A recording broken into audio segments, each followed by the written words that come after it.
অনেক বছর আগে মদিনা শহরের কাছাকাছি এক ছোট গ্রামে বাস করত এক যুবক, তার নাম ছিল সালেহ। সে খুবই গরিব ছিল, কিন্তু তার অন্তর ছিল ঈমানে ভরা। তার সবচেয়ে বড় সম্পদ ছিল আল্লাহর উপর পূর্ণ ভরসা, যাকে বলে তাওয়াক্কুল। সালেহ প্রতিদিন সকালে নামাজ পড়ে বের হতো কাজের খোঁজে, কিন্তু অনেক দিনই কাজ পেত না। তবুও সে কখনো হতাশ হতো না। সে বলত, আল্লাহ নিশ্চয়ই আমার জন্য কিছু ভালো পরিকল্পনা করে রেখেছেন। এক বছর গ্রামে ভয়াবহ খরা দেখা দিল। ফসল নষ্ট হয়ে গেল, কাজের সুযোগ একদম কমে গেল। মানুষের ঘরে খাবার নেই। সালেহর ঘরেও দিন দিন অভাব বাড়তে লাগল। একদিন তার মা অসুস্থ হয়ে পড়লেন। ঘরে খাবার তো নেই, ওষুধ কেনার টাকাও নেই। সালেহ খুব চিন্তায় পড়ে গেল। সে রাতে তাহাজ্জুদ নামাজ পড়ে কাঁদতে কাঁদতে দোয়া করল, হে আল্লাহ, আমি অসহায়, তুমি ছাড়া আমার আর কেউ নেই।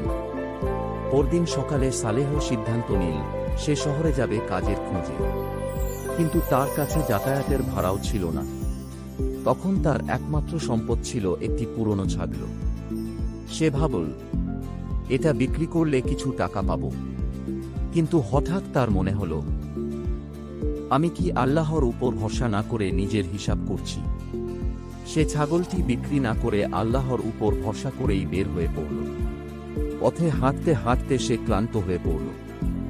দুপুরের রোদ প্রচণ্ড, পানি নেই, খাবার নেই। হঠাৎ সে এক বৃদ্ধ লোককে দেখতে পেল। লোকটি খুব দুর্বল, তৃষ্ণায় কষ্ট পাচ্ছে। তার কাছে সামান্য পানি ছিল। এক মুহূর্তের জন্য সে দ্বিধায় পড়ল, আমি যদি এই পানি দিয়ে দিই তাহলে আমি কিভাবে বাঁচব? কিন্তু কখনোই সে ভাবল, আল্লাহর সন্তুষ্টির জন্য করলে আল্লাহই আমাকে সাহায্য। কিন্তু তার মনে এক ধরনের শান্তি নেমে এলো। শহরে পৌঁছে সালেহ এক বাজারে দাঁড়িয়েছিল।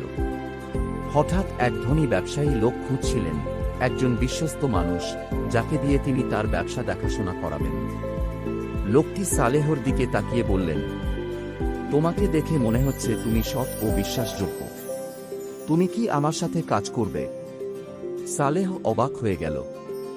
সে কাজটি পেয়ে গেল, ভালো বেতন, থাকার জায়গা, খাবারের ব্যবস্থা, সবকিছু।